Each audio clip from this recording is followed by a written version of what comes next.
with the war in the Middle East, do you think it was a defensible decision to tell the Israelis you wanted Trump Gaza to agree for Israel to invade the Gaza Strip and to continue to murder thousands of innocent children and civilians in a pointless war?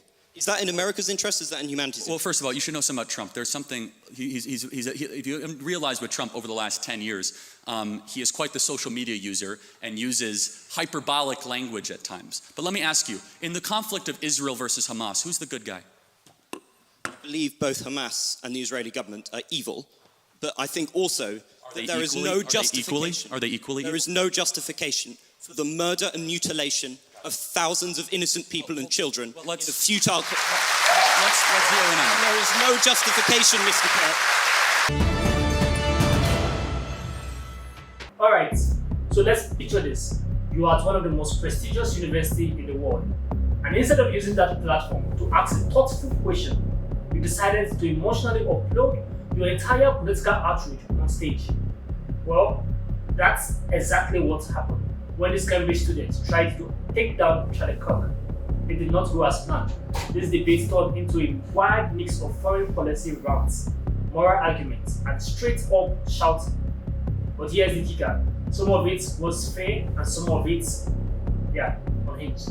Let's watch what happens when passion meets facts and emotion collides with political steel. And the final question that we've got time for today is from Sammy MacDonald from St John's College.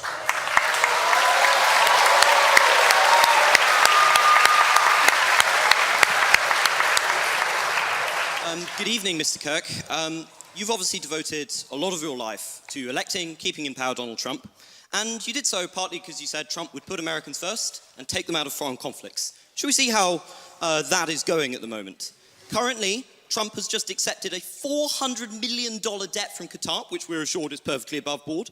Billions in arms are going to Saudi Arabia, which they're using to bomb and starve Yemeni children. Not sure how that's in the interest of the United States, but it might be in the interest of the $5.5 billion deal his failed sons are receiving.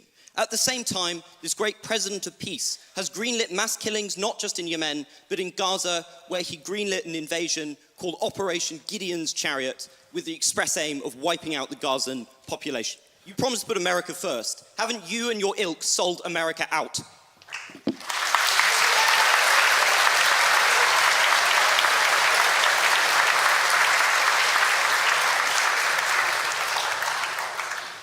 No. Well, I'm glad you have great intellectual substance and can answer. Because it's all the culture wars for you, isn't it? The second someone actually tells you what you're doing, which is bread. Can you calm down a little bit? Like, just a little bit? Pounding the table, you're all over the place. No. You want me to go piece by piece? Or would you... All right, let's hit pause right here. So far, we've got a student who comes in hot. He's slamming Trump for everything from Middle East arms deals to alleged war crimes. He's frustrated emotionally, maybe even justified in some of his critics. But here's the problem. Instead of asking a clear, focused question, he comes in swinging like this is a courtroom and he's the prosecutor, judge, and jury.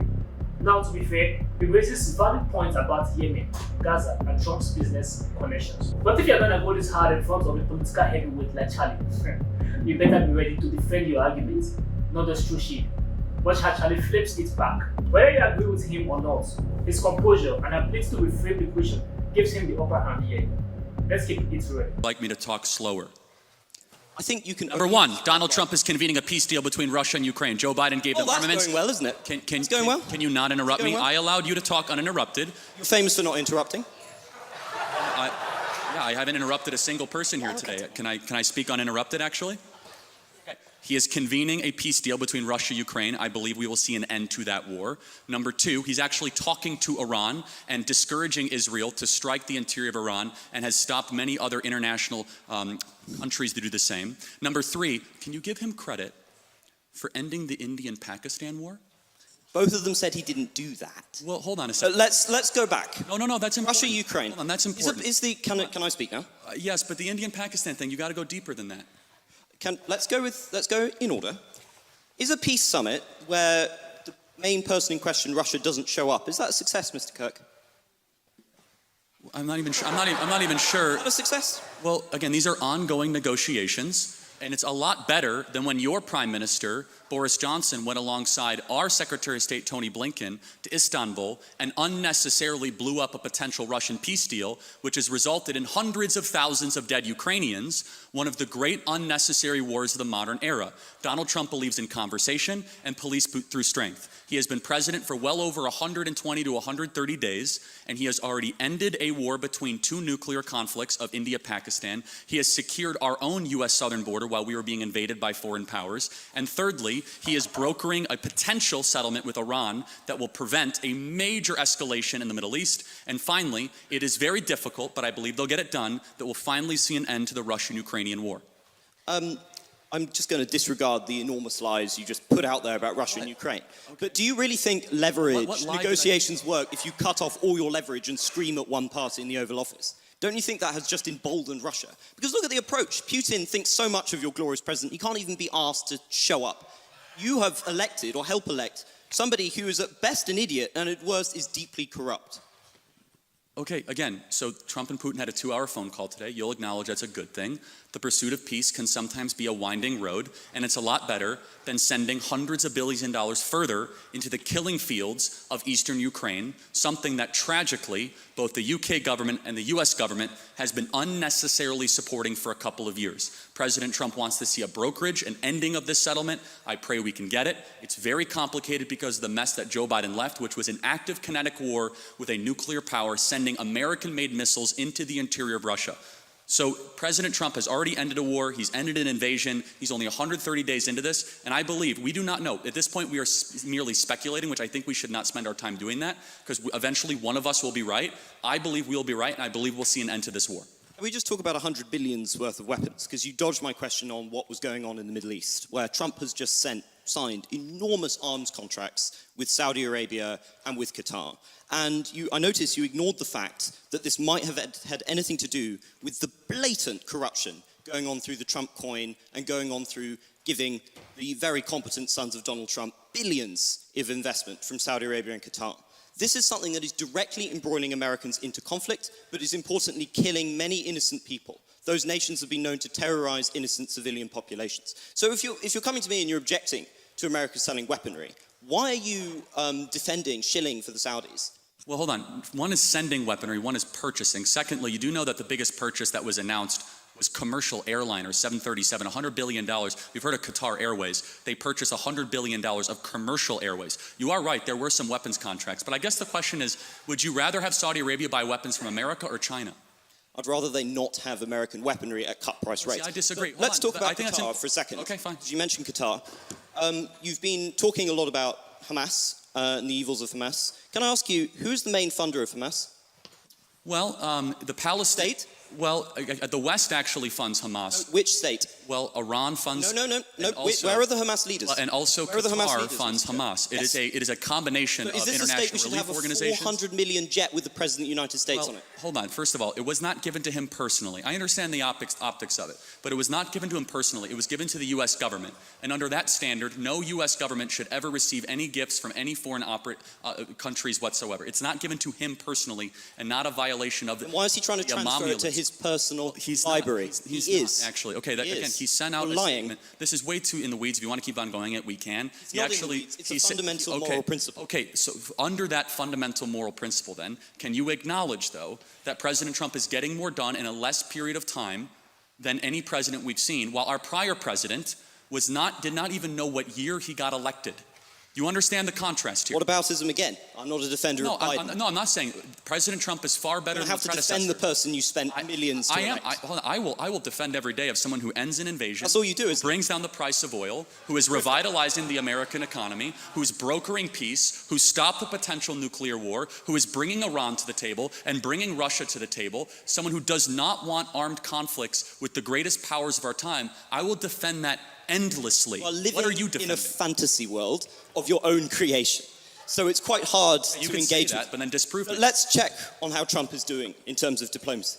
Look, with the war in the Middle East, do you think it was a defensible decision to tell the Israelis you wanted Trump Gaza to agree for Israel to invade the Gaza Strip and to continue to murder thousands of innocent children and civilians in a pointless war? Is that in America's interest? Is that in humanity's Well, interest? first of all, you should know something about Trump. There's something, if you realize with Trump over the last 10 years, he is quite the social media user and uses hyperbolic language at times. But let me ask you, in the conflict of Israel versus Hamas, who's the good guy? I believe both Hamas and the Israeli government are evil, but I think also that there is no justification. Are they equally? There is no justification for the murder and mutilation of thousands of innocent. Hold up. This moment right here is where things really blew up. We've now moved from facts and figures to a deep emotional clash over morality, Christianity, and civilian deaths in Gaza. This student tries to hit Charlie with a "How can you call yourself a Christian?" moral bomb, and Charlie answers with what he sees as the reality of war. Civilians die, yes, but he pins the blame squarely on Hamas, not Israel. And whether you agree or disagree, this is one of those conversations where both sides are talking about dates, but not the same war. One focus on outcomes and the other focus on who started it. The tension here isn't just political, it's philosophical. It's a brutal reminder that when emotions rise, noise dies. Let's finish it up. People and children Well, let's- in a futile. Let's zero in on it. There is no justification, Mr. Kirk, Hold on. for invading hospitals, for bombing innocent populations, and dragging out a war which is damaging Israel and the West's security. You've made that point, but Well, it's not a point; it's a moral truth, isn't okay, it? yeah. It was also a moral truth that the war started because 1,300 Jews were killed and 200 were taken hostage. And when you declare war on Israel, expect a firestorm in reaction. Let me finish, I let you talk. Israel, at its holiest day of the calendar year besides Yom Kippur and Rosh Hashanah, Samat Torah, the 50-year anniversary of the Six-Day War. On Shabbat, Hamas invaded Israel, deciding to go recklessly to music concerts, to homes, to kibbutzes, and taking 200 plus hostages. They knew what they were doing. In one of the most cloistered urban environments on the planet, 2 million people live in a place where it's impossible to wage war.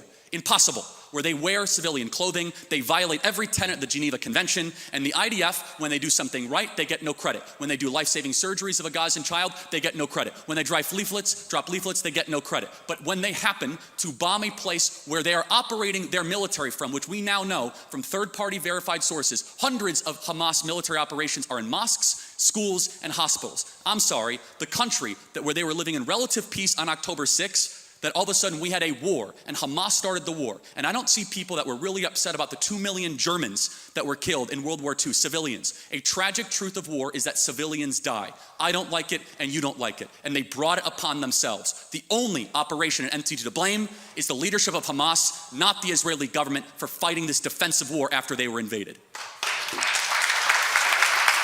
I'm no defender of the terrible pogrom that was launched against Jews on that day. But the justification for the death of innocents cannot be an infinite cycle of bloodlust. It cannot be killing tens of thousands of innocent civilians with a war with no end in sight, people who were not complicit in those atrocities. It cannot be bombing hospitals which children use. It cannot be bombing hospitals in which cancer patients are dying and starving in there. The deaths that have been inflicted, nobody knows the true toll, but somewhere between 50 and 100,000 people lie dead under the rubble. And what is left for Gaza except for to continue to suffer under Hamas? Because it turns out Netanyahu's political strategy has not worked. It has entrenched Hamas within the territories. To be a Christian, I would have thought, Mr. Kirk, would never have involved suggesting that the price for an atrocity must be an infinite cycle of bloodlust, that innocent people and the young population must be killed to avenge some kind of providential quest. How can you call yourself a Christian? Well, you just did. I want to make sure we get our moral clarity straight before we proceed. No one likes what's happening in Gaza. No one with a heart or a soul or a mind likes when kids die. But you must understand who started the conflict so that you could end it correctly. And until Hamas brokers an unconditional surrender, of which they are unwilling to do, they could release the hostages and drop their weapons and their lives would be spared. Instead, they are using children of Gaza as cannon fodder, financed by the Iranian mullahs and dragging the entire world into this conflict. So I don't even know what we're debating at this point other than I believe that Israel, I believe the facts, Israel was unconditionally attacked on October 7th. They're responding in kind. And I would just ask you a very simple moral question. How should Israel have responded? Not with the blanket carpet bombing of the city, not with bombing hospitals. Of course, some kind of military operation, might have been necessary, but not murder on this scale. There is no justification for what is happening with the enormous death toll that is being produced. I really cannot see how you come here and you have the gall to lecture us on Christian morality and then sit here and justify the murder of thousands of civilians. And is it working, Mr. Kirk? Is Hamas dismantled? I've never said that. You just did. Well, no, this is your whole in thing. war, these are called casualties of a war. We're going to need to start bringing this Again, to a close. I'm not going to justify every military maneuver of a 100,000 person army. Instead, what I will do is I'll be clear that there is a good guy and there is a bad guy. I honestly... Isn't that the morality of a child? Well, hold on. It's interesting you say that, because a child who knows that Israel is the good guy, Hamas is bad, has a lot more wisdom than a student like yourself at Cambridge University. I will be glad that I will not have been somebody who has defended the genocide of the Palestinian people. And I think you will have to reckon one day that you have reckoned with... Interesting. I want to close on this. So can you tell me what African country is currently ongoing a civil war? Believe it or not, I know about Sudan because Okay, I'm good. not an idiot. How about what Southeast Asian country has an ethnic cleansing going on right now? Myanmar. Good. And you have strong opinions on both sides? Unlike you, I take an effort to be informed about foreign policy and to come to conclusions. You are a culture warrior. I believe when everything is done, Mr. Kirk, people will see you and the people you've supported as corrupt, as selling the country out to the lowest bidder, and of doing irreparable damage to a country I'm sure we all deep down love. The difference, I think you will have to reckon with that difference one, Mr. Kirk. is when...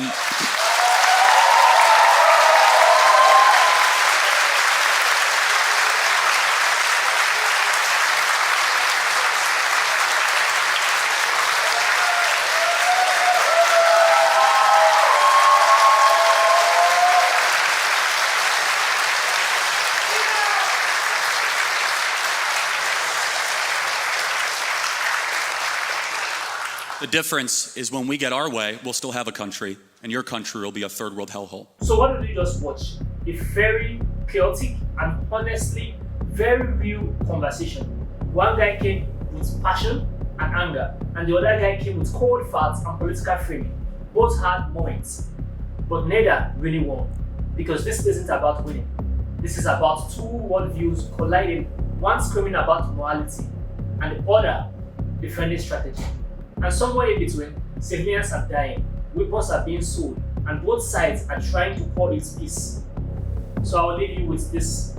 Can you claim moral high ground in war? Or is it that just an illusion we tell ourselves to feel better about the cost?